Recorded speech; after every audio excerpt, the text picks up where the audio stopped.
bernama Daria Saltychika di Rusia tanggal 22 Maret tahun 1730. Lahir juga dari seorang pasangan bangsawan. Oke, nama bapaknya ini agak susah untuk aku sebutin ya.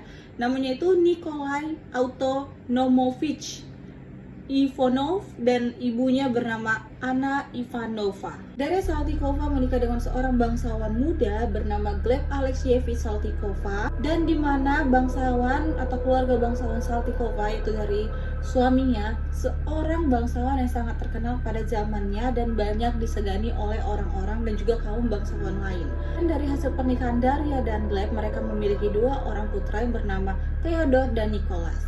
Berjalannya waktu, suami Daria yang bernama Gleb Alexievich Saltykova ini meninggal dunia dan membuat Daria Saltykova menjadi ahli waris dari seluruh kekayaan yang ditinggalkan oleh Gleb, dan juga mewarisi 600 budak yang ada di kerajaan mereka, dan juga mewarisi real estate yang dimiliki oleh suaminya.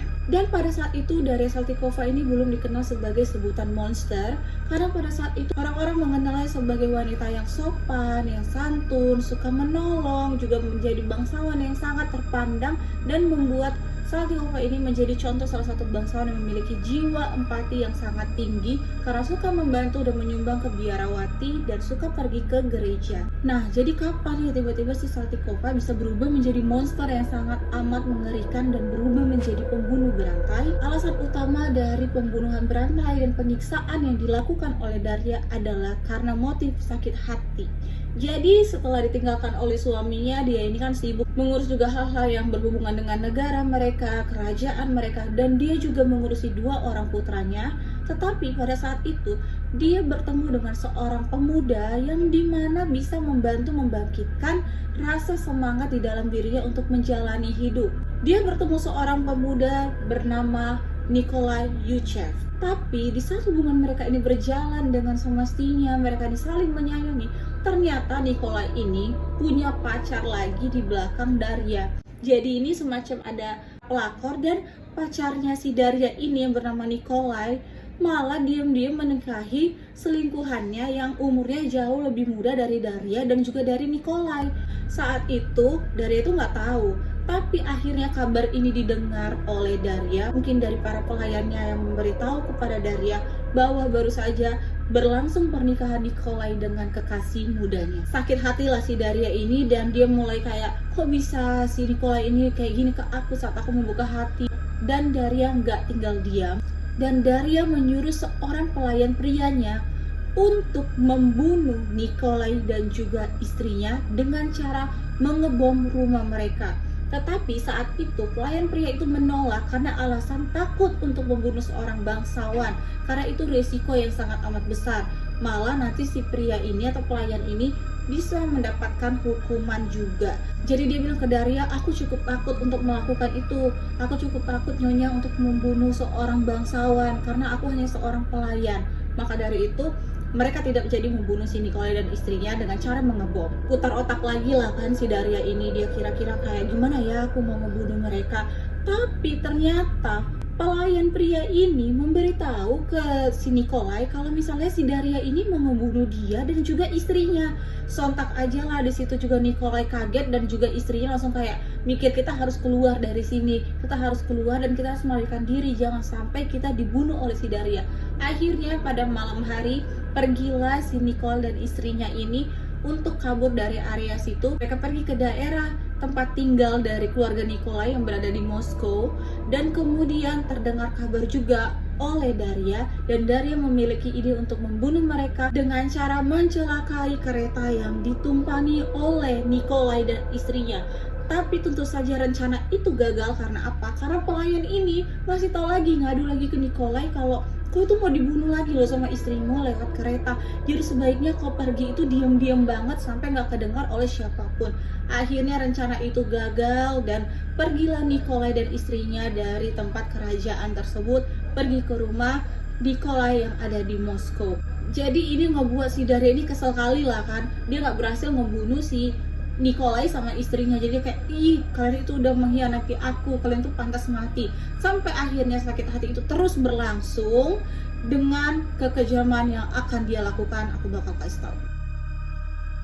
Karena gagal mencelakai Nikolai dan istrinya, disinilah Daria Saltykova berubah menjadi monster yang sangat amat menakutkan dan berubah menjadi pembunuh berantai yang meluapkan kemarahannya kepada para budak atau pelayannya. Saltykova menyiksa pelayannya dengan cara mengulitinya, dan dia menyiram air mendidih ke tubuh para pelayan atau budaknya, juga menyuruh budak dan pelayannya untuk telanjang, untuk telanjang dan keluar saat cuaca sedang salju dan dingin, dan kalian bayangkan di situ budak atau pelayan wanita itu sedang telanjang. Jadi kayak kedinginan gitu kan, hipotermia, dan bisa menyebabkan kematian.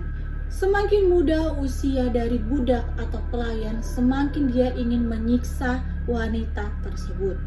Dia juga nyiksa para ibu hamil. Jadi dia tuh nggak milih wanita yang kayak single aja gitu, enggak. Kalau kau wanita, kau hamil dan dia lagi marah, dia bakal bunuh kalian gitu. Nggak peduli kalian sedang mengandung berapa bulan, aku nggak peduli, kata si Daria. Jadi dia bakal manggil kalian ke sini dan kalian langsung dipukul, mematahkan tulang, mencabik, menguliti, dan dengan kegiatan ekstrim lainnya untuk menyiksa para wanita ini. Daria tidak membunuh pria, tetapi dengan tidak kesengajaannya, tapi dia menyiksa 3 pria ini dengan cara yang sangat berbeda, yaitu dengan cara membunuh orang yang mereka cintai, termasuk anaknya, termasuk istrinya. Sehingga hal tersebut membuat para pria yang menjadi korbannya itu sangat ketakutan terhadap Daria.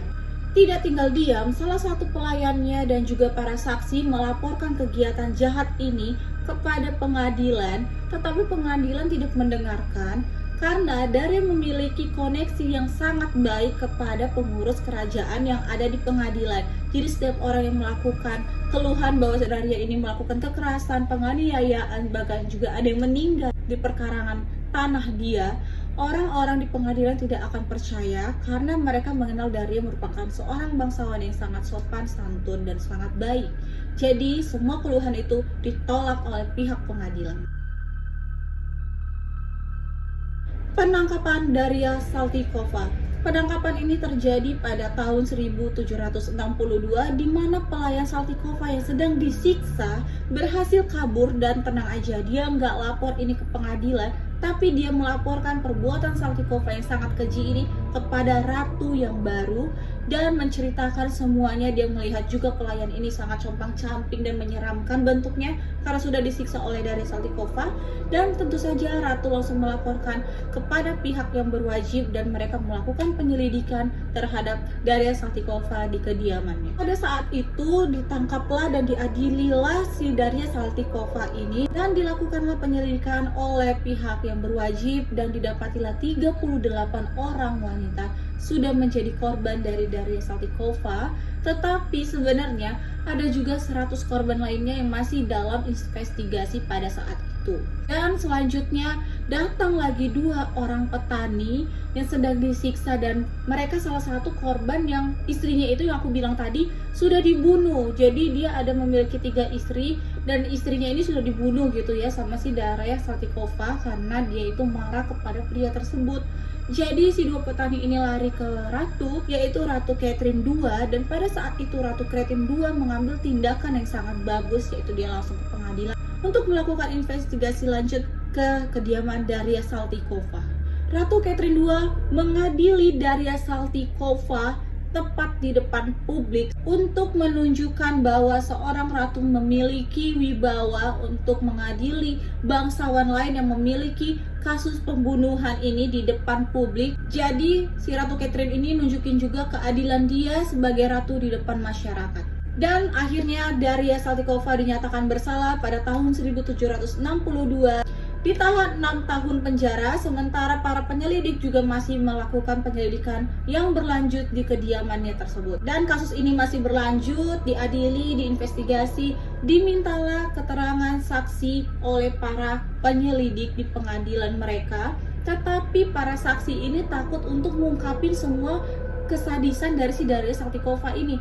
Jadi tuh dia takut kalau bisa aja si Daria Saltykova ini kan ada di dalam penjara, Tapi gimana kalau misalnya dinyuruh para kliennya untuk membunuh para saksi yang memberikan kesaksian kekejaman yang dilakukan oleh Daria Saltykova. Dan perlu diketahui bahwa mereka ini kan memiliki kayak inspektur atau pemimpin dari penyelidikan ini, dan penyelidikan ini dipimpin oleh Stephen Volkov yang memperbolehkan bahwa investigasi ini dan pemeriksaan ini tetap dilakukan sampai semuanya itu bisa ludes, mereka temukan ini para korban, dan sampai si Daria Saltykova ini mendapatkan hukuman yang setimpal.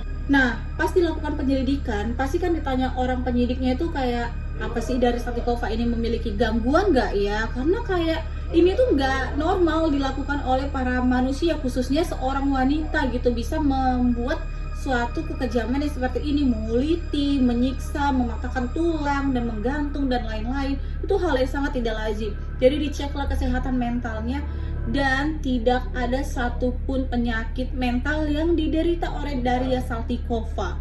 Jadi ini memang murni ya, memang murni dia melakukan pembunuhan itu dengan sadar. Dan pada saat dia ditangkap nih kan dia itu diminta untuk melakukan pengobatan ya, tapi dia menolak. Jadi dia nggak mau melakukan pengobatan apapun, dia tetap dalam penjara tersebut. Dan diperkerjakanlah pastor oleh pihak penyidik untuk membuat Daria ini mungkin mau mengakui segala kesalahannya kepada pastor, jadi mendapatkan pencerahan bahwa dia menyesal dan lain-lain. Tapi kalian tahu apa? Daria Saltykova tetap bungkam dan tidak ada mengeluarkan sepatah kata apapun terhadap pastor. Jadi si pastor ini dikacangin aja gitu sama si Daria Saltykova. Pastor ini nanya kayak, kasih firman, kau gini-gini, ngasih ceramah, dan nanya gimana sekarang perasaanmu Daria. Dan si Daria ini tidak mengeluarkan satu kata pun dan dia hanya diam. Si Daria ini ngerasa kalau dia itu bisa bebas dengan cara membungkam mulutnya dan tidak mengeluarkan sepatah kata apapun yang bisa memperkuat tuduhan dari para korban. Jadi menurut detektif yang melakukan penyelidikannya ini terhadap si Daria Saltykova, Daria Saltykova ini sudah melakukan pembunuhan ini selama periode 6-7 tahunnya dengan berbagai macam metode pembunuhan. Terutama dia memilih mangsanya atau korbannya yaitu gadis muda yang berumur 10-12 tahun, karena kalau kita flashback lagi itu adalah umur seorang wanita yang dinikahi oleh mantan kekasihnya yang berselingkuh bernama Nikolai, dengan perspektif bahwa itu merupakan saingannya dan harus dibunuh. Dilakukan lagi penyelidikan ke tempat tanah-tanah yang dimiliki oleh si Daria Saltykova, dan penyidik ini mendapatkan beberapa mayat yang dilihat dari hasilnya itu seperti kematian yang mencurigakan karena berada di tanah milik Daria Saltykova, dan juga mayat ini ditemukan dalam kondisi yang sangat amat sadis dan tragis. Kayaknya udah ada gangguan mental ini si Daria ini, tapi di saat dilakukan tes itu dia nggak ada gangguan mental, jadi mungkin udah naluri pembunuh dari sakit hatinya itu guys. Jadi buat para pria jangan pernah menduai wanita Anda karena bisa ada muncul kegilaan itu, ya nggak sih? Nah, udah ditetapkan bersalah lah kan si Daria Saltykova ini, tapi si Ratu Catherine ini masih bingung apalah ya hukuman yang harus dikasih ke si Daria Saltykova yang sudah membunuh banyak para wanita ini, karena saat mau diberikan juga hukuman mati tidak bisa, karena di Rusia pada tahun 1754 hukuman mati itu sudah dihapuskan. Akhirnya pada tanggal 2 Oktober 1768 dijatuhkanlah hukuman seumur hidup kepada Daria Saltykova karena dia tidak bisa mendapatkan hukuman mati, dan lokasi penjara tempat dia dikurung yaitu berada di Ivanovsky Cloister. Sebelum Daria dibawa ke tempat dia akan dikurung, Ratu Catherine mengharuskan dia menjalani hukuman publik yang sering disebut pada zaman itu adalah civil execution, yang dimana dia ini akan dieksekusi dan dihukum selama 1 jam, diikat di peron dan menggantung suatu tulisan itu di lehernya. Wanita ini seorang pembunuh dan penyiksa selama 1 jam tanpa bisa duduk, jadi dia diikat berdiri di peron dan memakai gantungan tersebut. Itu untuk civil execution yang dimana adalah hukuman publik pada saat itu. Dan hukuman civil execution ini dilakukan di lapangan Moskow.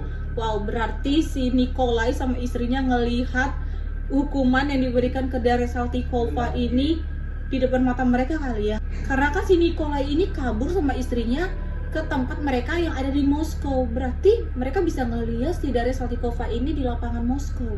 Itu menurut aku ya. Setelah menjalani hukuman civil execution ini, dia dibawa ke tempat hukuman yang sesungguhnya, yaitu hukuman seumur hidup yang berlokasi di ruangan gelap dan sempit, yaitu di tempat bawah tanah sebuah biara. Catherine II juga mengucapkan atau memberikan penilaian kepada Daria Saltykova sebagai monster of the human race. Satu, Catherine menghapus title daripada Daria Saltykova sebagai bangsawan, mengambil semua aset dari Daria Saltykova.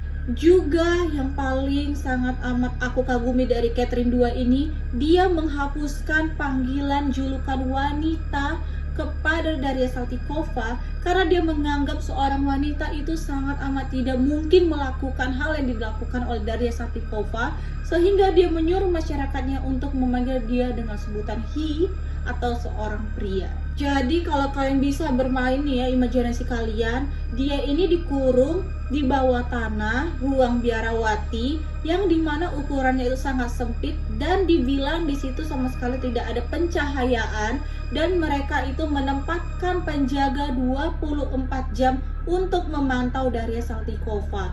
Jadi para biarawati ini akan turun saat memberikan makan kepada Daria Saltykova, dan si biarawati ini membawa lilin untuk menerangi jalannya si biarawati ke tempat Daria Saltykova nih. Setelah itu si biarawati menunggu sampai Daria Saltykova selesai makan dan lilin tersebut diambil kembali, dan Daria Saltykova tinggal dalam kegelapan di tempat kurungannya, yaitu di bawah tanah gedung biarawati itu.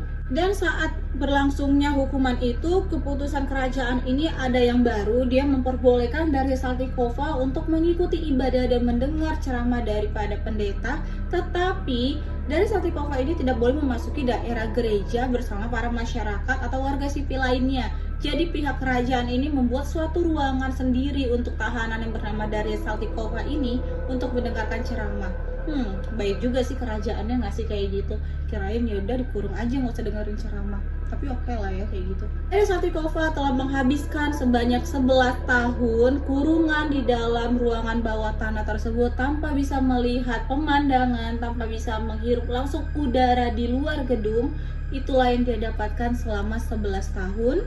Setelah hukumannya 11 tahun itu, pada tahun 1779 Daria Saltykova mendapatkan suatu upgrade penjara ya kayaknya. Jadi dia ini mendapatkan suatu kamar yang memfasilitasi dia dengan suatu kasur, dan juga ada satu jendela yang bisa dia pakai untuk melihat keluar. Setelah dipindahkan nih, gak tau lah ya, mungkin sih Daria Saltykova ini itu gak happy dengan dipindahkannya, itu sama aja. Jadi kayak gak usah lah kok pindah-pindahin aku, karena ini menurut aku memang kayaknya gak usah dipindahin. Karena apa? Kalian tahu udah dikasih kerajaan fasilitas kasur yang seadanya dan juga satu jendela, tetapi ada satu saksi yang melihat perlakuan atau tingkah laku dari Daria Saltykova ini yang memang aduh udahlah, dia ini memang sakit, memang kacau gitu ya. Jadi seseorang yang bersaksi ini memberikan kesaksian bahwa tingkah laku Daria Saltykova ini memang gak akan berubah. Karena apa? Karena lewat jendelanya itu Daria Saltykova suka memaki orang biasa lah ya, kalau misalnya bisa ada jendela, jadi orang tuh suka kepo ngeliatin si Daria Saltykova. Jadi si Daria Saltykova ini ingin marah dan memaki mereka dengan kata-kata yang sangat jahat dan meludahi mereka melewati jendelanya. Dan di dalam situ ada tongkat, dan si Daria Saltykova itu pakai tongkatnya nusuk kayak memukul-mukul gitulah ya orang yang kepo di luar itu. Jelaslah orang kepo, maksudnya kayak seorang bangsawan bisa memiliki otak pembunuhan yang sangat amat tragis, sadis banget. Jadi orang pada kepo dan dia meludahi orang-orang yang kepo itu, dan juga memukul atau melemparkan tongkat yang ada di dalam kamar tahanannya itu. Pada tanggal 27 November 1801, Daria Saltykova menutup usia dan menghembuskan nafas terakhirnya di dalam sel tahanannya yang ada jendela satu itu. Pada usia 71 tahun dan sudah menjalani hukuman penjara seumur hidup selama 33 tahun. So itu dia penutup cerita kita, bahwa endingnya adalah Daria Saltykova sudah meninggal. Dan menurut aku ya, ini sangat amat kejam. Gimana menurut kalian pembunuhan yang dilakukan seorang wanita dan dia merupakan seorang bangsawan, tetapi motif dari semua ini adalah karena sakit hati. So menurut kalian gimana tentang kasus ini? Kalian bisa tulis di kolom komentar di bawah, dan juga kalian bisa memberikan masukan dan juga kira-kira referensi kasus apa lagi yang ingin aku ceritakan ke kalian. Dan jangan lupa seperti biasa untuk like, comment, dan subscribe channel aku. biar aku makin rajin lagi untuk upload cerita-cerita seperti ini. So guys, thank you for watching. See you in another story. Bye!